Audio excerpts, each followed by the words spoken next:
সবুজ ফসলে ঘেরা সুন্দরপুর গ্রাম। এই গ্রামেরই এক প্রান্তে বাস করতেন রতন, একজন বয়স্ক কৃষক যার জীবনের প্রতিটি মুহূর্ত মাটির গন্ধে ভরা। তার একমাত্র ছেলে মাধব বয়সে তরুণ হলেও শ্রমে ছিল তার ঘোর অনীহা। তার পৃথিবী ছিল কল্পনার রঙে রঙিন, যেখানে পরিশ্রম ছাড়াই ধরা দেয় সোনার হরিণ। কিরে মাধব, তোর বাবা তোকে কিছু বলে না? সারাদিন এভাবে বসে থাকিস? আর বলিস না, সকাল থেকে রাত পর্যন্ত ওই এক কথা, মাঠে চল, কাজ কর। আরে এই সামান্য জমি চাষ করে কি হবে? আমাদের ভাগ্য কি এই কাদামাটিতেই শেষ হয়ে যাবে? আচ্ছা, তুই যে বলছিলি আমাদের গ্রামের পাশের জঙ্গলে নাকি পুরনো জমিদার বাড়ির গুপ্তধন আছে। শুধু আছে বলিস না, আমি নিশ্চিত ওখানে কয়েক ঘোড়া সোনার মোহর পোঁতা আছে। একবার যদি পেয়ে যাই তাহলে আর চিন্তা নেই। এই গ্রামে সবচেয়ে বড় পাকা বাড়িটা আমি বানাবো, শহরে দোকান কিনবো, আর বাবাকে বলবো আর কাজ করতে হবে না। বাড়ি বানাবি, দোকান কিনবি, খুব ভালো কথা, কিন্তু তার জন্য যে পরিশ্রম করতে হয় সেটা কে করবে? আকাশ থেকে কি টাকা পড়বে? বাবা, তুমি বুঝবে না, আমি একটা বড় পরিকল্পনা করছি। এই মাঠে খেটে জীবন নষ্ট করার জন্য আমার জন্ম হয়নি। বোকা ছেলে, যে শিকড় মাটির গভীরে থাকে সেই গাছই ঝড়ে টিকে থাকে। পরিশ্রম হলো সেই শিকড়। শুধু স্বপ্ন দেখলে পেট ভরে না, সম্মানও পাওয়া যায় না।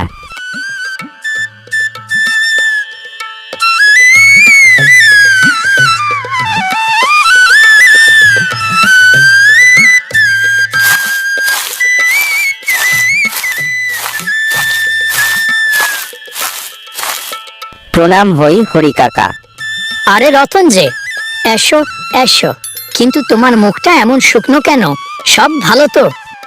আর বলবেন না কাকা, আমার একমাত্র ছেলেটাকে নিয়ে বড় চিন্তায় আছি। সে কাজে কর্মে মন দেয় না, শুধু সহজে বড়লোক হওয়ার স্বপ্ন দেখে। এখন আবার জঙ্গলে গুপ্তধন খুঁজতে যাওয়ার ভূত চেপেছে মাথায়। আমি ওকে কিভাবে বোঝাই? সমস্যাটা গভীর। মাধবকে শুধু মুখে বললে হবে না, ওকে চোখে আঙুল দিয়ে ওর ভুলের পরিণতিটা দেখাতে হবে। ওকে একটা শিক্ষা দিতে হবে যা ও সারা জীবন মনে রাখবে। কি শিক্ষা? কাকা, আমি আমার ছেলের ভালোর জন্য সব করতে রাজি। তাহলে শোনো, তোমাকে আমার কথা মতো একটা নাটক করতে হবে। এই নাও, এগুলো পিতলের মুদ্রা, কিন্তু দেখতে একেবারে সোনার মোহরের মতো।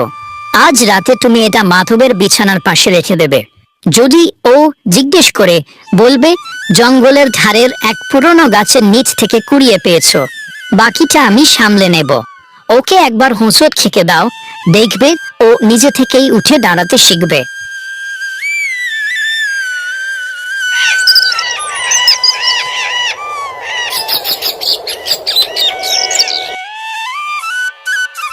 বাবা, ও বাবা, শিগগির এসো, দেখো আমি কি পেয়েছি।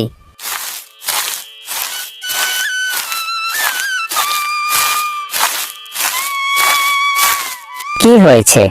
এত সকালে চেঁচাচ্ছিস কেন? এগুলো তো সোনার মোহর। তুমি কোথায় পেলে? সত্যি করে বলো।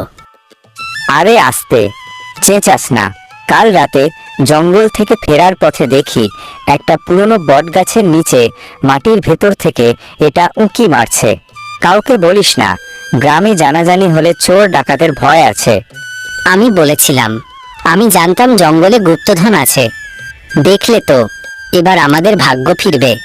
আমি আজই সব মোহর নিয়ে বাজারে যাব, একটা বড় কাপড়ের দোকান কিনব।